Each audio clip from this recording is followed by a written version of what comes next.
Hello दोस्तों, स्वागत है आपका मेरे यूट्यूब चैनल में। कैसे हैं आप? आशा करता हूं कि आप खुश होंगे, स्वस्थ होंगे और मस्त होंगे। तो आज के इस वीडियो में हम बात करेंगे डेप्रिसिएशन के बारे में। सबसे पहले हम कॉन्सेप्ट ऑफ डेप्रिसिएशन के बारे में बात करेंगे, फिर बात करेंगे इसके मीनिंग के या इसकी डेफिनेशन के बारे में। तीन अलग-अलग टर्म्स होती हैं: डेप्रिसिएशन, अमोर्टाइजेशन एंड डिप्लीशन। हम ये बात करेंगे ये तीनों कहाँ-कहाँ रेलेवेंट होती हैं, कहाँ-कहाँ इनको यूज़ किया जाता है। फिर हम बात करेंगे ऐसे कौन से फैक्टर्स हैं जिस पे डिपेंड करता है किसी भी एसेट का डेप्रिसिएशन। उसके बाद हम बात करेंगे कि डेप्रिसिएशन को रिकॉर्ड करने के क्या-क्या मेथड्स हैं, किन-किन मेथड से हम डेप्रिसिएशन कैलकुलेट कर सकते हैं।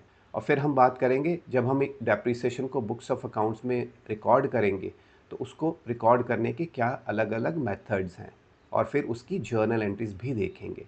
तो चलिए शुरू करते हैं आज की इस वीडियो को।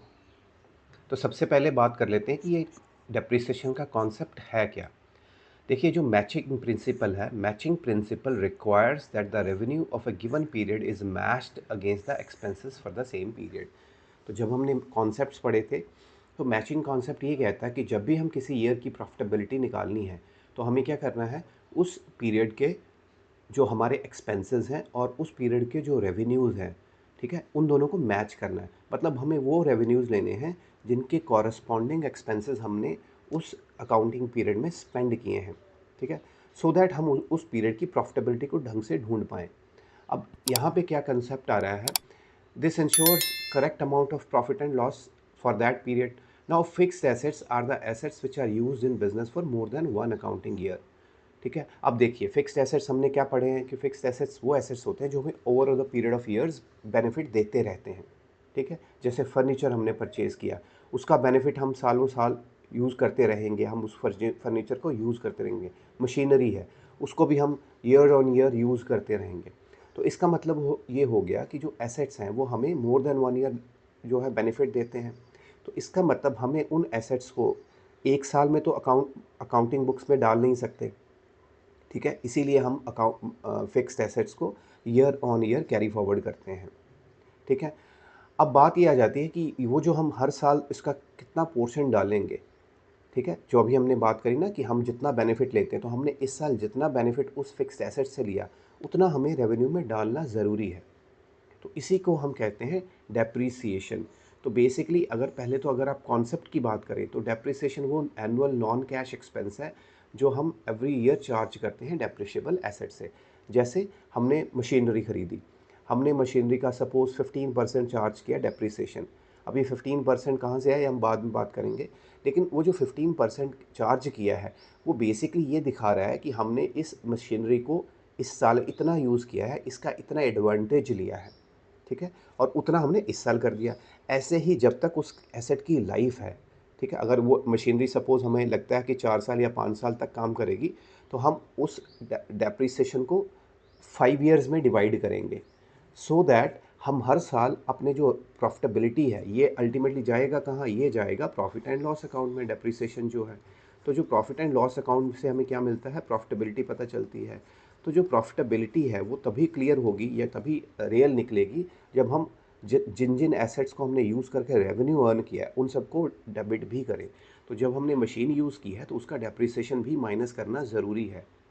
ठीक है, तो ये है डेप्रिसिएशन का कॉन्सेप्ट। तो इन सिंपल लैंग्वेज अगर हम बात करें कौन इसकी, तो डेप्रिसिएशन हर साल वो एक्सपेंस होता है जो हम बुक्स में डालते हैं because of usages of the assets.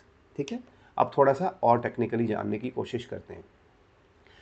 In general, the term depreciation means the decline in the value of a fixed asset due to use, passage of time और obsolescence। तो अब अगर हम इन नॉर्मल लैंग्वेज में बात करें तो हम कहते हैं इन तीन चीज़ों की वजह से जब एसेट की वैल्यू की डिक्लाइन होती है तो उसको हम डेप्रिसिएशन कह देते हैं। जैसे नंबर वन जो अभी हम एग्जांपल ले रहे थे वो था यूजेज का। जो जो हम यूज़ करेंगे ठीक किसी भी अकाउंटिंग पीरियड में तो ऑब्वियस सी बात है वो एसेट की वैल्यू कम होती जाएगी। ठीक है, जैसे सपोज़ हमने एक नया फर्नीचर ख़रीदा, हर साल उसकी कुछ वैल्यू, उसकी लुक, उसकी फ़ील कम होती जाएगी। हमने मशीन ख़रीदी, हर साल उसमें मतलब वो वेयर एंड टियर उसमें होता रहेगा। ठीक है, तो इसको कहते हैं यूजेज की वजह से वैल्यू कम होना। एक होती है पैसेज ऑफ टाइम की वजह से। सपोज़ हमने एक मशीनरी खरीदी और हमने वो मशीन खरीद के अभी रख दी, हमने यूज़ करना शुरू नहीं किया। सपोज़ हम 1 साल तक हमने यूज़ नहीं किया, और अगर हम उसको रीसेल करना चाहें तो क्या हम उसको उसी वैल्यू पे रीसेल कर सकते हैं? नहीं कर सकते, क्योंकि अब वो टाइम लैप्स हो गया है। तो जब टाइम लैप्स होता है तो भी एसेट की वैल्यू ऑटोमेटिकली कम होती जाती है। उसकी सिर्फ एक एक्सेप्शन होती है, विच इज़ लैंड। ठीक है, तो वो हम बाद में बात करेंगे, बट अदरवाइज सारे एसेट्स विद टाइम अपनी वैल्यू को धीरे धीरे ख़त्म करते रहते हैं। और तीसरी आ जाती है ऑब्सोलिसेंस। ऑब्सोलिसेंस का मतलब है आजकल जैसे टेक्नोलॉजिकल एडवांसमेंट हो रही हैं, हमने कोई मशीन खरीदी, वो मशीन तो ठीक चल रही है, लेकिन कोई नई मशीन ऐसी बन गई जो उससे भी बेटर आउटपुट दे पा रही है, तो वो मशीन की वैल्यू ऑटोमेटिकली गिर जाएगी। ठीक है, जैसे होता है कि आप एक सॉफ्टवेयर खरीदते हैं, आप अज्यूम करते हैं कि ये सॉफ्टवेयर हमें 5 साल या 6 साल तक वैल्यू प्रोवाइड करेगा, लेकिन नेक्स्ट ईयर ही एक और ऐसा प्रोग्राम या एक और ऐसा सॉफ्टवेयर आ जाता है जो आपके इस सॉफ्टवेयर की वैल्यू को बिल्कुल मतलब ख़त्म ही कर देता है, क्योंकि उसमें कुछ और फीचर्स आ गए हैं जो आपके सॉफ्टवेयर में नहीं है। तो that will affect your software is saleability. तो इसको हम कह देते हैं ऑब्सोलिसेंस। मतलब टेक्नोलॉजिकल एडवांसमेंट की वजह से जब हमारे एसेट की वैल्यू डाउन हो जाती है तो उसको भी डेप्रिसिएशन में काउंट करते हैं। तो आई होप अब आपको डेप्रिसिएशन क्लियर हो गया होगा होता क्या है। आपने ये 3 टर्म्स सुनी होंगी, डेप्रिसिएशन तो हम बात कर ही रहे हैं, इसके अलावा है अमोर्टाइजेशन और डिप्लीशन। तो ये तीनों चीज़ें सेम ही चीज़ है, ओनली डिफरेंस इज़ कि डिफरेंट टाइप ऑफ एसेट्स पे different type of word use किया जाता है। जैसे अभी हमने बात करी जो टेंजिबल एसेट्स होते हैं, टेंजिबल एसेट्स वो होते हैं जो फिज़िकली एग्जिस्ट करते हैं, जिनको हम देख सकते हैं। उनमें लैंड को छोड़ के, जैसे मैंने अभी बताया, लैंड एक ऐसा एसेट है जिसकी वैल्यू डेप्रिशिएट नहीं होती है। बाकी सारे एसेट जो जो टेंजिबल है, फर्नीचर हो गया, मशीन्स हो गया, बिल्डिंग्स हो गई, कंप्यूटर्स हो गए, कुछ भी, ये सारी चीज़ें जो है इनमें जब वैल्यू डाउन होती है तो इनको हम कहते हैं डेप्रिसिएशन। इसी तरह जब इनटेंजिबल एसेट्स होते हैं, जैसे गुडविल हो गई, पेटेंट्स हो गए, कॉपीराइट्स हो गए, ठीक है, इस तरह के इनविजिबल एसेट्स जो आपको वैल्यू क्रिएट करके देते हैं, जब इनकी वैल्यू हम हर साल धीरे धीरे करके कम करते हैं तो इसको कहते हैं अमोर्टाइजेशन। मतलब अकाउंटिंग में तीनों चीज़ें एक ही हैं, एक ही हैं, मतलब इन तीनों की ट्रीटमेंट एक ही होगी। ओनली थिंग इज़ हम जब टेंजिबल एसेट्स की बात करेंगे तो हम डेप्रिसिएशन वर्ड यूज़ करेंगे, जब हम value reduction of intangible assets की बात करेंगे तो हम अमोर्टाइजेशन वर्ड यूज़ करेंगे। और तीसरी टर्म होती है डिप्लीशन। डिप्लीशन यूज़ की जाती है नेचुरल रिसोर्सेज के लिए, जैसे गोल्ड माइंस होती हैं, कोल माइंस होती हैं, क्वारीज होती हैं, स्टोन, मार्बल, इस तरह की चीज़ें जो ज़मीन से निकलती हैं और जो लिमिटेड है। ऑब्वियस सी बात है, ये सारी चीज़ें लिमिटेड हैं, तो ये धीरे धीरे धीरे करके ख़त्म हो रही है। तो इसको हम जब इसकी वैल्यू को डाउन करते हैं तो इसको कह देते हैं डिप्लीशन। ठीक है, तो आई होप आपको ये 3 कॉन्सेप्ट अलग अलग जो है ये क्लियर हो गए होंगे। इसका आपको थ्योरी मतलब क्लियर होनी चाहिए। तो दोस्तों, अगर आपको वीडियो अच्छी लग रही है तो प्लीज़ वीडियो को लाइक करिएगा, और अगर कोई डाउट हो तो कमेंट में डाल दीजिएगा। अब अगले इंपॉर्टेंट टॉपिक की तरफ चलते हैं, which is factors affecting amount of depreciation. अब हम ये बात करना चाह रहे हैं कि ऐसे कौन से फैक्टर्स हैं जिस पे डिपेंड करती है उसकी डेप्रिसिएशन की अमाउंट। तो उसके लिए सबसे इम्पॉर्टेंट फैक्टर क्या है? Cost of assets. ऑब्वियस सी बात है, जो जिसकी कॉस्ट ज़्यादा होगी उसका डेप्रिसिएशन भी ज़्यादा होगा। लेकिन अब पॉइंट ये है कि कॉस्ट में हम लेते क्या क्या हैं। तो कॉस्ट में हम एक तो एक्चुअल कॉस्ट लेते हैं, जो परचेज़ प्राइस होता है उसका, एसेट का, तो ये तो आएगा ही आएगा। प्लस इसमें आ जाती है आपकी ट्रांसपोर्टेशन चार्जेस। मतलब अगर आपने एसेट ख़रीदा है और उस एसेट को आप अपने सप्लायर से अपनी फैक्ट्री तक लेके आ रहे हैं तो वो सारी कॉस्ट भी इसमें आ जाएगी। Plus installation cost. सपोज़ जैसे हमने कोई मशीन खरीदी, तो मशीन को अपनी फैक्ट्री में लेके आए, फिर हमने उसके लिए स्पेसिफिक स्किल्ड लेबर मंगवाई, जो जिसने कि वो मशीनरी हमारी फैक्ट्री में इंस्टॉल करवाई। ठीक है, तो इन सब के ऊपर जितना भी चार्ज लगा है वो सारा का सारा इसकी कॉस्ट में जाएगा, मशीन की कॉस्ट में। और जो जब हम डेप्रिसिएशन कैलकुलेट करेंगे तो इस टोटल अमाउंट के ऊपर कैलकुलेट करेंगे। ठीक है, तो पहला पॉइंट कॉस्ट ऑफ एसेट में ये है कि cost does not only include purchase amount, it includes transportation plus installation plus anything which we have spend to get the asset in to use. ठीक है, जब तक एसेट यूज़ नहीं होता तब तक जितना भी स्पेंडिंग होगी वो सब कॉस्ट ऑफ एसेट में ऐड हो जाएगी। नेक्स्ट हमारा पॉइंट आ जाता है एस्टिमेटेड नेट रेसिडुअल वैल्यू। अब रेजिडुअल वैल्यू का मतलब ये होता है कि हमने जो भी चीज़ खरीदी, जैसे इस एग्जांपल में हमने मशीन खरीदी है, ये सपोज़ हम एक्सपेक्ट करें 5 ईयर्स तक चलेगी। ठीक है, ये इसकी लाइफ है सपोज़। अब हम क्या सोच रहे हैं कि 5 साल के बाद जब ये ऑब्सोलीट हो जाएगी या जब इसके ये चलना बंद हो जाएगी या जब हम इसको यूज़ करना बंद कर देंगे तो क्या ये ज़ीरो हो जाएगी? नॉर्मली हर एसेट जब भी हम उसको ख़त्म करते हैं या उसकी लाइफ हमारे लिए ख़त्म हो जाती है तो वो ज़ीरो नहीं रहती, उसकी कुछ ना कुछ रियलाइजेबल वैल्यू होती है। रियलाइजेबल वैल्यू का मतलब ये होता है कि वो यू कैन से कबाड़ के भाव या भंगार के भाव बिक सकती है। ठीक है, जैसे मशीन है, लोहा है, हम उसको वे करके भी अगर उसको बेचेंगे तो उसको कुछ वैल्यू तो मिल जाएगी। तो हम उस वैल्यू को भी नोट डाउन करते हैं कि 4 इयर्स और 5 years down the line line हम इस एसेट से क्या एस्टिमेटेड रेजिडुअल वैल्यू, रेजिडुअल मतलब जो एंड में बच गई, जब हम एसेट को छोड़ देंगे यूज़ करना, तब जब हम इसको डिस्पोज ऑफ करेंगे तब हमें एक्सपेक्टेड क्या वैल्यू मिलेगी, वो कहते हैं। नेट इसलिए वर्ड यूज़ करते हैं कि सपोज़ उसके ऊपर हमें कोई स्पेंडिंग करनी पड़ी। ठीक है, जैसे सपोज़ हमने ये मशीन को सेल करना था, हमें मशीन की वैल्यू मिल गई, हमने मशीन को उठा के उस कंसर्न कबाड़ी वाले के पास भेज दिया और ये कॉस्ट हमारी पड़ी। तो ये जो कॉस्ट ऑफ ट्रांसपोर्टेशन है ये भी माइनस हो जाएगी उस वैल्यू में से। सपोज़ हमें ये मशीनरी 50,000 में हमने बेची और 5,000 हमारा लग गया उसको वहाँ तक भिजवाने का खर्चा, तो ये 5,000 हम माइनस कर देंगे और जो बैलेंस नेट 45,000 है इसको हम कहते हैं नेट रेजिडुअल वैल्यू। और एस्टिमेटेड इसलिए वर्ड यूज़ कर रहे हैं क्योंकि हमें फ्यूचर में श्योर नहीं है कि क्या वैल्यू होगी, बट हम एस्टिमेट लगा रहे हैं कि अप्रॉक्सीमेटली हमें 50,000 मिल जाएंगे और अप्रॉक्सीमेटली 5,000 हमारा स्पेंड होगा। So estimated net residual value would be 45,000। I hope आपको क्लियर हो गया होगा। थर्ड बात करते हैं डेप्रिशिएबल कॉस्ट। तो जैसे सपोज़ हम इस एग्जांपल में लेते हैं कि हमने ये परचेज़ मशीन जो करी थी, ये करी थी 5 लाख में, सिंपल एग्जांपल लेते हैं, और इसकी जो नेट रेसिडुअल वैल्यू थी वो सपोज़ 50,000 है। ठीक है, तो इसका मतलब ये तो हमें मिलेगा ही मिलेगा आफ्टर 5 इयर्स, इतना हमने स्पेंड किया, तो इसकी जो डेप्रिशिएबल कॉस्ट है वो दिस माइनस दिस यानी 4,50,000 है।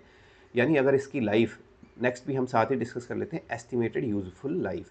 एस्टिमेटेड यूज़फुल लाइफ का मतलब है जब तक ये मशीन, मतलब कोई भी एसेट प्रॉपर फंक्शन करता रहेगा और हमें एडवांटेज देता रहेगा, हमें कुछ बेनिफिट देता रहेगा, उस लाइफ को, उस नंबर ऑफ़ ईयर्स में जो भी लाइफ होगी उसको हम कहते हैं यूज़फुल लाइफ। ठीक है, वैसे तो हम उसको काफ़ी टाइम तक चला सकते हैं, लेकिन जब तक वो हमें, मतलब उसकी जो वैल्यू है उसकी मेंटेनेंस से ज़्यादा है, मतलब क्योंकि जो जो मशीनरीज आगे जाएंगी या कोई भी एसेट जब जो जो विद टाइम आगे बढ़ता जाता है उसमें रिपेयर्स आनी शुरू हो जाती है, क्योंकि जो जो एसेट यूज़ होगा उसकी रिपेयर कॉस्ट बढ़ती जाएगी। जैसे अगर आप बाइक ख़रीदते हैं या गाड़ी ख़रीदते हैं तो इनिशियली उसकी जो कॉस्ट होती है सर्विसिंग की वो बहुत कम होती है। जो जो हमारी लाइफ बढ़ती जाती है इन एसेट्स की, तो हमारी सर्विस कॉस्ट बढ़ती जाती है। ठीक है, सेम वे एसेट्स में भी यही होता है, जो जो इसकी लाइफ बढ़ती जाएगी इसकी मेंटेनेंस कॉस्ट बढ़ती जाएगी। तो यूज़फुल लाइफ वो होती है जब हमें उसका जो बेनिफिट मिल रहा है उसकी मेंटेनेंस कॉस्ट से ज़्यादा मिल रहा है। एक टाइम आएगा जब मेंटेनेंस कॉस्ट इतनी हो जाएगी कि आप कहेंगे यार इतने का तो हमें बेनिफिट नहीं मिलता जितनी इस पर कॉस्ट लग जाती है, तो वो आपका एंड हो जाता है यूज़फुल लाइफ का। तो मान लीजिए इस मशीन की यूज़फुल लाइफ है 5 इयर्स, तो अब हमें क्या करना है, ये जो 4,50,000 है जो इसकी एक्चुअल में डेप्रिशिएबल कॉस्ट है, इसको 5 इयर्स में डिवाइड करना है। मतलब एवरी ईयर अगर हम 90,000 माइनस कर देंगे तो 5 सालों में ये कॉस्ट इसकी मशीन की 50,000 हो जाएगी और 5 साल बाद हम इसको 50,000 में सेल कर सकते हैं, यही हमने एस्टिमेट किया है। तो this is how we calculate depreciation. ठीक है, तो आई होप आपको ये सारा क्लियर हो गया होगा विद दिस एग्जाम्पल। अब आगे चलते हैं। अब बारी आती है कि मेथड्स कौन कौन से होते हैं जब हमें डेप्रिसिएशन कैलकुलेट करना है। ठीक है, तो दो ब्रॉड मेथड यूज़ किए जाते हैं, एक को हम कहते हैं स्ट्रेट लाइन मेथड, एक को कहते हैं रिटन डाउन वैल्यू मेथड। इनके मल्टीपल नेम्स हैं। स्ट्रेट लाइन को हम फिक्स्ड इंस्टॉलमेंट मेथड भी कह देते हैं, ओरिजिनल कॉस्ट मेथड भी कह देते हैं। Similarly written down value method जो है इसको डिमिनिशिंग वैल्यू मेथड भी कहते हैं। इनको एक एक करके डिस्कस करते हैं। तो सबसे पहले बात आ जाती है स्ट्रेट लाइन मेथड की। तो स्ट्रेट लाइन मेथड में क्या होता है, depreciation is calculated as a percentage of the cost of the asset. मतलब इसमें क्या होगा, मान लो आपको 10% कैपिटल वो दिया होगा कि रेट इसका है 10% ऑफ डेप्रिसिएशन। तो हम क्या करेंगे, हम जो भी हमारी डेप्रिशिएबल कॉस्ट है, सपोज 5 लाख है, तो हम इस पे 10% डेप्रिसिएशन चार्ज करेंगे विच वुड बी 50,000, और ये इवन रहेगा थ्रू आउट द ईयर, इसीलिए इसको कहते हैं स्ट्रेट लाइन। ये हर साल हम इतना 50-50 करके चार्ज करते रहेंगे। ऑब्वियस सी बात है, अगर हम 10% चार्ज करेंगे तो ये 10 ईयर्स में हमारा एसेट ज़ीरो हो जाएगा। ठीक है, this remains constant through out the life of the asset. Simple method है, परसेंटेज निकाली जो आपको मिली होगी, परसेंटेज आप लगाएंगे सीधी कॉस्ट पे और हर साल उतना चार्ज करते रहेंगे and the value of the asset become zero at the end. अब ये फार्मूला क्या है डेप्रिसिएशन का, इसको निकालते कैसे हैं, cost of asset minus estimated net residual value. इसको इससे माइनस करने के बाद डेप्रिशिएबल कॉस्ट आ जाती है, उसको लाइफ यूज़फुल लाइफ से डिवाइड कर देंगे तो आपके पास आ जाएगी डेप्रिसिएशन अमाउंट एवरी ईयर की, जो कि हमने इस पिछली स्लाइड्स में यहाँ पे देखा थी कि जैसे यूज़फुल लाइफ भी निकाल ली हमने, डेप्रिशिएबल कॉस्ट निकाल दी, तो जब हम इसको इससे डिवाइड कर देंगे तो हमारे पास एवरी ईयर जो हम डेप्रिसिएशन चार्ज करेंगे वो आ जाएगा। तो इस तरह से हम डेप्रिसिएशन की अमाउंट कैलकुलेट कर लेते हैं और फिर रेट कैलकुलेट करने के लिए हम क्या करेंगे, जो भी हमारी ये डेप्रिसिएशन अमाउंट हमने निकाली है एनुअल वाली, इसको डिवाइड कर देंगे इसकी एनुअल कॉस्ट से और मल्टीप्लाई बाय 100, मतलब हम रेशियो निकाल लेंगे। अब ये जो परसेंटेज आएगी, ये रेशियो आएगी, इस परसेंटेज या रेशियो पे हम हर साल कैलकुलेट करते रहेंगे डेप्रिसिएशन। ठीक है, आई होप ये क्लियर हो गया होगा। स्ट्रेट लाइन मेथड बहुत सिंपल मेथड है। अब जैसे इसकी एग्जांपल लेते हैं। अब सपोज़ एक एसेट है, जैसे हमने पीछे भी एग्जांपल ली थी, suppose there is we purchase a furniture, हमने फर्नीचर परचेज़ किया 1 लाख का। ठीक है, अब 1 लाख का हमने फर्नीचर परचेज़ कर लिया है और हम एज्यूम करें ये 10 ईयर्स तक हमारी हमें वैल्यू देगा। 10 ईयर्स के बाद it will not be left in the usable stage. इसकी रेजिडुअल की वैल्यू की बात करें कि 10 साल के बाद ये हमें क्या वैल्यू देगा, अज्यूम करते हैं हमें 10,000 इससे रिकवर हो पाएंगे। ठीक है, जितना डेप्रिसिएशन चार्ज करना है through out the life of the asset वो आपकी आ जाएगी 1 लाख माइनस 10,000, तो 90,000 अमाउंट है जो हमें 10 ईयर्स में डिवाइड करनी है। तो हम क्या करेंगे, डेप्रिसिएशन कितना निकालेंगे एवरी ईयर, डेप्रिसिएशन अमाउंट आपकी आ गई 90,000 डिवाइडेड बाय 10, यानी एवरी ईयर हम 9,000 अगर डेप्रिसिएशन चार्ज करेंगे तो 10 ईयर्स में हमारा 90,000 डेप्रिसिएशन निकल जाएगा and after 10 years we will sell the machine in 10 at rupees 10,000, तो हमारा ये एसेट ज़ीरो हो जाएगा। ठीक है, तो ये आपकी आ गई डेप्रिशिएबल अमाउंट। लेकिन अब हमने कहा एसएलएम में हमें रेट चाहिए होता है, तो रेट कैसे निकालेंगे, दिस 9,000 डिवाइडेड बाय जो हमारी ओरिजिनल कॉस्ट कितनी थी 1 लाख, तो इसको 1 लाख से डिवाइड कर देंगे और 100 से मल्टीप्लाई कर देंगे, तो ये आपका आ जाएगा, ऑब्वियस सी बात है 9%। तो इस तरह से हमने हर साल क्या करेंगे जी, हम at the rate 9% straight line method से डेप्रिसिएशन चार्ज करेंगे, which would be 9% of 1 lakh, which would be 9,000। ठीक है, और 9,000 वही आप बात आ गई, 9,000 अब हम 10 ईयर्स तक डेप्रिसिएशन चार्ज करते रहेंगे और हमारा जो ऑब्जेक्टिव है पूरा हो जाएगा। ठीक है, तो दोस्तों आई होप आपको ये वीडियो अच्छी लग रही होगी। अगर आपको वीडियो अच्छी लग रही है तो प्लीज़ वीडियो को लाइक करिएगा और अगर कोई भी डाउट है तो कमेंट कॉलम में डालिएगा, मैं उसका रिप्लाई कर दूँगा। अब चलते हैं नेक्स्ट मेथड की और which is return down value method. Return down value method का मतलब क्या होता है कि हम हर साल रिटर्न डाउन करते जा रहे हैं वैल्यू, मतलब ये वैल्यू सेम नहीं होगी। So under this method depreciation is charge on the book value of the asset. तो सबसे पहले जो भी वैल्यू आई है हम इसमें क्या करेंगे, वो वैल्यू निकालेंगे और उस वैल्यू के ऊपर एक डेप्रिसिएशन रेट चार्ज करेंगे। This method involves the application of pre determined percentage of the book value of the asset at the beginning of every accounting period. पिछले मेथड में हम क्या कर रहे थे, जो भी उसकी ओरिजिनल कॉस्ट प्राइस थी उसके ऊपर डेप्रिसिएशन एक पर्टिकुलर रेट पे चार्ज कर रहे थे। इसमें डिफरेंस क्या आ जाएगा, हम ओरिजिनल कॉस्ट पे नहीं निकालेंगे, बुक वैल्यू पे निकालेंगे। अब बुक वैल्यू का मतलब क्या हुआ कि फर्स्ट ईयर में, जैसे अगर हम पिछली एग्जांपल ही कंटिन्यू करते हैं तो फर्स्ट ईयर में सपोज 1 लाख है, तो नेक्स्ट ईयर में जब हम इसमें डेप्रिसिएशन माइनस कर देंगे, इमेजिन करिए हमने इसमें 10,000 माइनस कर दिया डेप्रिसिएशन, तो नेक्स्ट ईयर में इसकी बुक वैल्यू आ जाएगी 90,000। तो अब हम जो नेक्स्ट ईयर डेप्रिसिएशन चार्ज करेंगे वो 1 लाख के ऊपर नहीं करेंगे, यानी 10,000 नहीं करेंगे, हम 10% करेंगे लेकिन इस बुक वैल्यू का यानी 9,000 करेंगे।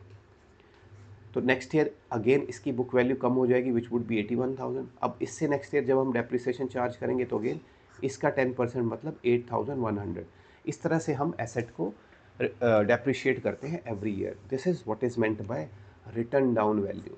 The amount of depreciation reduces year after year. अब अगर आप खुद ही देखिए, जब उसकी वैल्यू कम होती जाएगी तो उसका डेप्रिसिएशन अमाउंट भी कम होता जाएगा। जैसे इस एग्जांपल में पहले हमने 10,000 चार्ज करेंगे, फिर नेक्स्ट ईयर में हमारा 9,000 हो जाएगा, उसके नेक्स्ट ईयर में 8,100 हो जाएगा, तो हमारी डेप्रिसिएशन की अमाउंट एवरी ईयर कम होती जाएगी।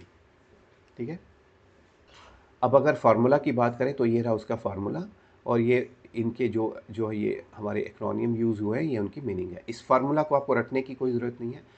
आपको क्वेश्चन में हमेशा एक रेट दिया होगा, आपको बस ये समझना है कि रिटन डाउन वैल्यू में जो भी आपकी ओरिजिनल कॉस्ट है, उसमें से एवरी ईयर आपको ये जो डेप्रिसिएशन रेट आपको दिया होगा, सपोज 10% है, वो बुक वैल्यू पे लगाना है, जिसकी वजह से आपका डेप्रिसिएशन हर साल कम होता जाएगा।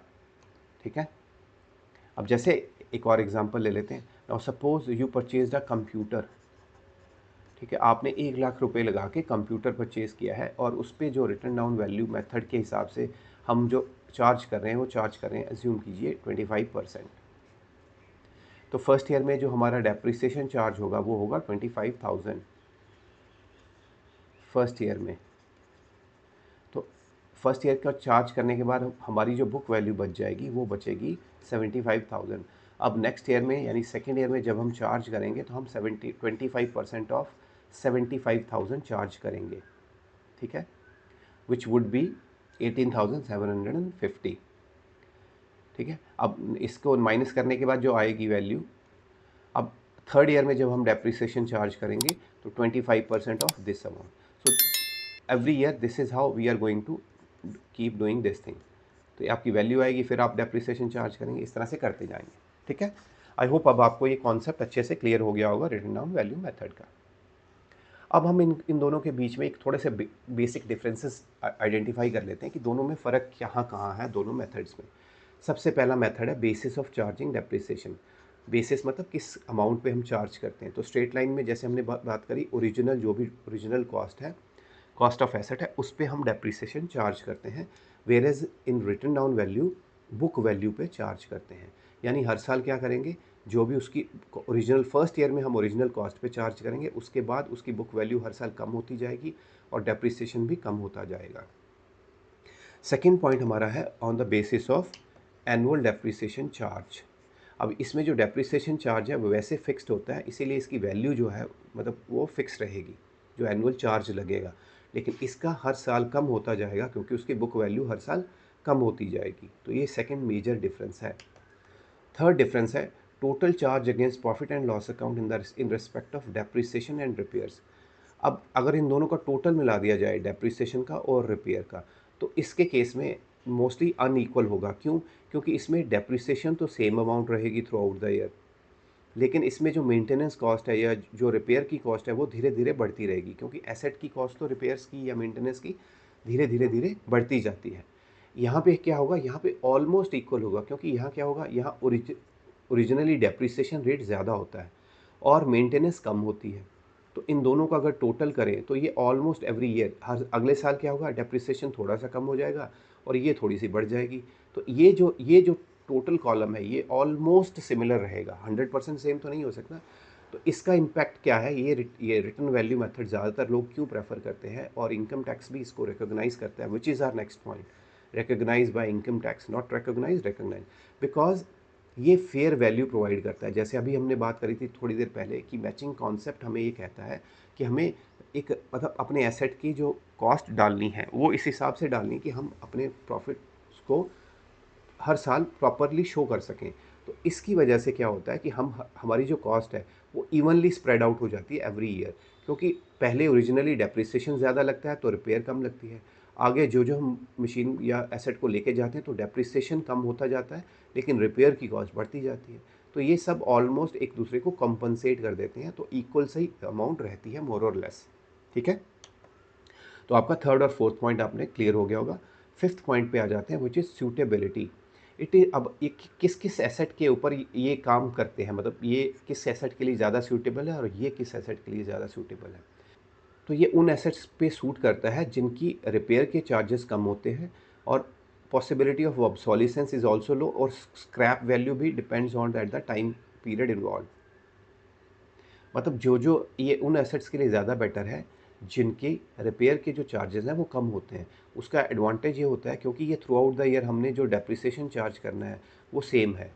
तो अगर रिपेयर के चार्जेस कम रहते हैं, एसेट के ऐसा एसेट है जिसमें रिपेयर ऑलमोस्ट नेग्लिजिबल है, तो ये जो एसेट की कॉस्ट बढ़ेगी रिपेयर की, ये इतनी नहीं बढ़ेगी, मतलब बिल्कुल धीरे धीरे इफेक्ट होगा। तो इसका जो नेट इफेक्ट है वो बहुत ज़्यादा चेंज नहीं होगा। तो इस तरह के एसेट्स के लिए ये ज़्यादा रेलिवेंट हो जाएगा। या हम इस मेथड को इस तरह के एसेट पे लगा सकते हैं। और दूसरा, इनकी ऑब्सोलिसेंस का मतलब वो नहीं होना चाहिए रिस्क, मतलब हमें ये नहीं होना चाहिए 4 साल बाद अचानक कोई नया एसेट आ गया है या नई कोई चीज़ आ गई है जिसने हमारे इस एसेट को वैल्यू को ज़ीरो कर दिया है या नेगेट कर दिया है। और ये वाला रिटन डाउन वैल्यू मेथड क्या आएगा, ये उन मेथड्स मतलब ये उन एसेट्स पे ज़्यादा बेटर चलेगा जो टेक्नोलॉजिकल चेंजेस के इफेक्ट होते हैं। क्यों? क्योंकि इसमें हम बिगिनिंग में ही ज़्यादा डेप्रिसिएशन चार्ज करते जाते हैं।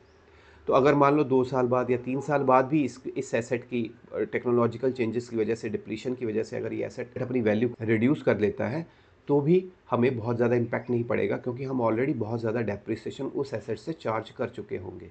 तो अगर हमारा नया एसेट भी हमें ख़रीदना पड़ता है तो हम most of the cost already recover कर चुके होंगे।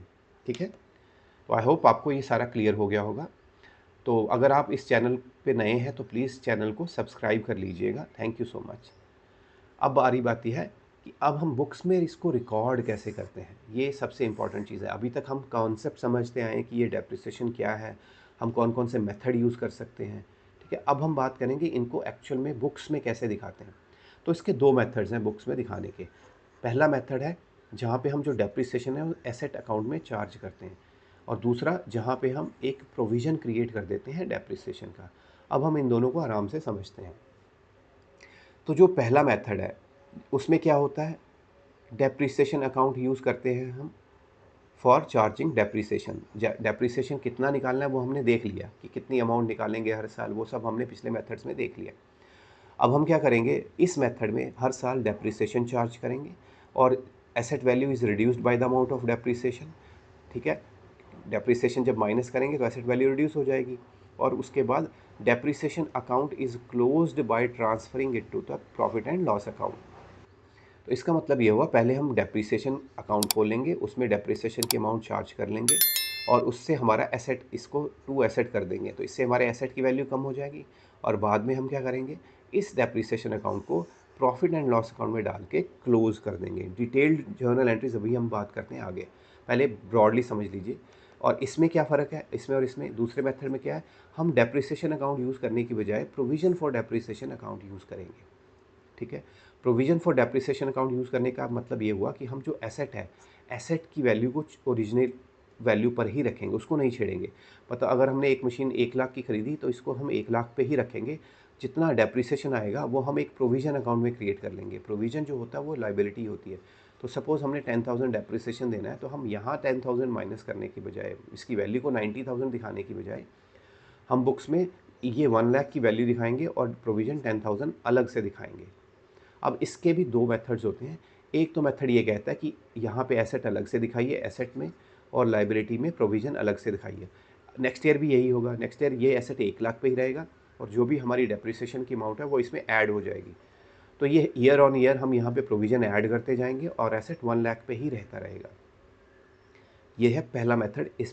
इसमें दूसरे मेथड में क्या करते हैं, प्रोविज़न तो बनाएंगे और ऐसे ऐड भी करते हैं, लेकिन प्रोविज़न को लाइबिलिटी में दिखाने की बजाय एसेट में से ही हम यहाँ पे लेस प्रोविज़न फॉर डेप्रिसिएशन करके, माइनस करके फिर नेट फिगर दिखाएंगे।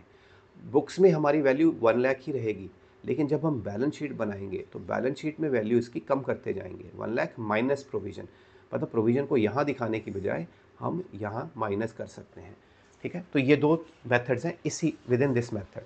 अब हम इनकी जर्नल एंट्रीज़ को एक बार देख लेते हैं। तो सबसे पहले जब फर्स्ट मेथड की अगर हम बात करें, जिसमें हम डेप्रिसिएशन चार्ज करते हैं सीधा एसेट में, तो उस मेथड में हम क्या करेंगे, ये मैंने सारा आपको समझा दिया कि डेप्रिसिएशन अकाउंट यूज़ करते हैं और उसके बाद डेप्रिसिएशन अकाउंट को क्लोज कर देते हैं, transferring it to the P&L। अब एंट्रीज़ क्या करते हैं, तो जब हम पहली बार एसेट परचेज करते हैं तो एसेट अकाउंट डेबिट होगा, ऑब्वियस सी बात है, और टू बैंक और टू वेंडर अकाउंट, मतलब या तो हमने बैंक कैश में ख़रीदा, मतलब पेमेंट दे के ख़रीदी है, या क्रेडिट पे ख़रीदा है, तो ये तो इससे हमारा एसेट अकाउंट क्रिएट हो जाएगा।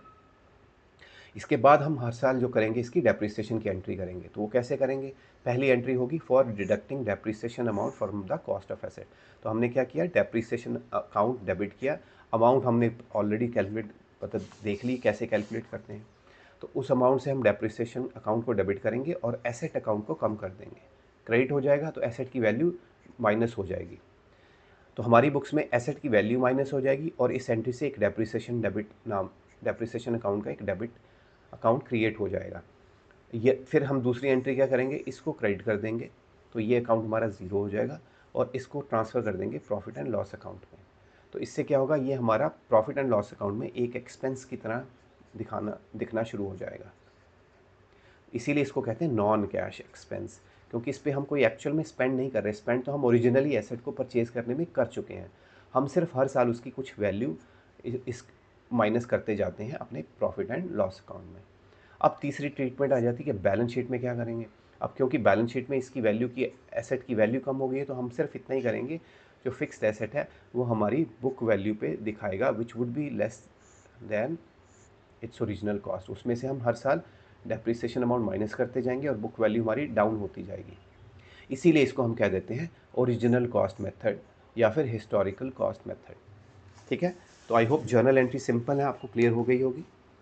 नेक्स्ट हम चलते हैं दूसरे मेथड में, जिसमें हम प्रोविज़न फॉर डेप्रिसिएशन अकाउंट बनाते हैं। तो उसमें मैंने बता दिया कि हम एक प्रोविज़न फॉर डेप्रिसिएशन अकाउंट या फिर अक्यूमुलेटेड डेप्रिसिएशन प्रोविज़न अकाउंट, कुछ भी वर्ड यूज़ कर सकते हैं।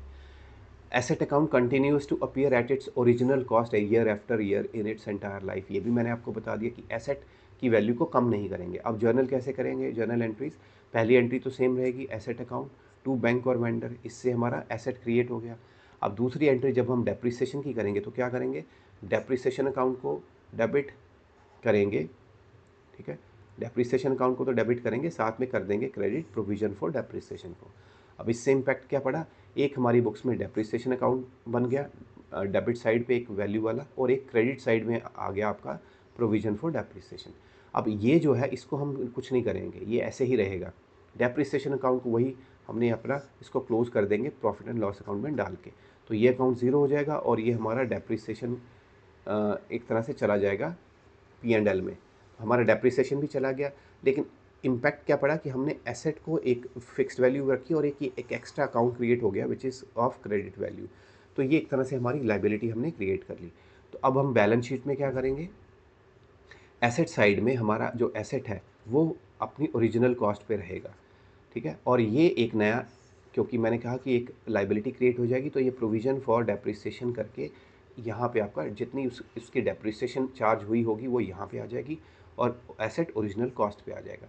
पिछले मेथड में हम क्या करते थे, इसमें से डायरेक्ट इसको माइनस कर देते थे, तो सिर्फ एसेट नेट वैल्यू पे आता था। अब हम सिर्फ उसको दो अलग अलग हिस्सों में दिखा रहे हैं, एसेट हमेशा ओरिजिनल कॉस्ट पे दिखाएंगे और प्रोविजन ऑफ फॉर डेप्रिसिएशन हमेशा सेपरेट दिखाएंगे। अब इसके अंदर भी जैसे मैंने कहा 2 मेथड्स हैं। पहले मेथड में क्या, हम ऐसे ही दिखाएंगे, ये लाइबिलिटी में और ये एसेट्स में। दूसरा मेथड क्या है, हम सिर्फ एसेट साइड पे जाएंगे और एसेट साइड में asset less provision for depreciation करके अलग से ये एंट्रीज दिखाएंगे और फाइनल फिगर फिर हम देंगे बैलेंस शीट में। ठीक है, आई होप आपको ये क्लियर हो गए होंगे सारे कॉन्सेप्ट। अगली वीडियो में जब हम इस पे प्रैक्टिकल्स करेंगे तब आपको ये सारी चीज़ें और क्लियर हो जाएंगी। ठीक है, तो आज की वीडियो में हमने कॉन्सेप्ट ऑफ डेप्रिसिएशन समझा, हम ये समझा कि डेप्रिसिएशन है क्या। ठीक है, डेप्रिसिएशन क्या है, बेसिकली हर साल जब हम एसेट को यूज़ करते हैं तो उसकी यूजेज को हम अपनी बुक्स में डेबिट करते हैं, सो दैट हम उस साल की ट्रू प्रॉफिटेबिलिटी जज कर सकें। यही डेप्रिसिएशन होता है। हमने इसके मीनिंग के बारे में बात करी, ये आपको क्लियर हो गया। फिर हमने डिफ्रेंसिएशन करी अमोर्टाइजेशन और डिप्लीशन में। तो डिप्रिसिएशन जो है वो टेंजिबल एसेट्स पे लगता है, लैंड पे कहीं नहीं लगता। अमोर्टाइजेशन इंटेंजिबल एसेट्स जिनको हम नहीं देख सकते, और डिप्लीशन लगता है नेचुरल रिसोर्सेज पे जो कि लिमिटेड होते हैं हमारे पास।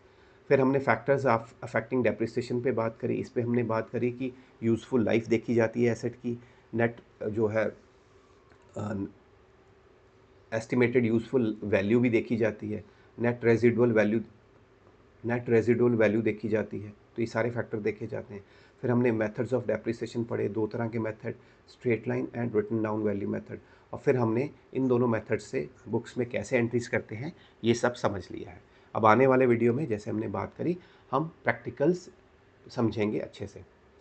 तो आई होप आपको ये वीडियो अच्छा लगा होगा। तो अगर आपको ये वीडियो अच्छा लगा तो प्लीज़ वीडियो को लाइक कीजिएगा, शेयर कीजिएगा और चैनल को सब्सक्राइब कीजिएगा। Thank you so much for watching the video.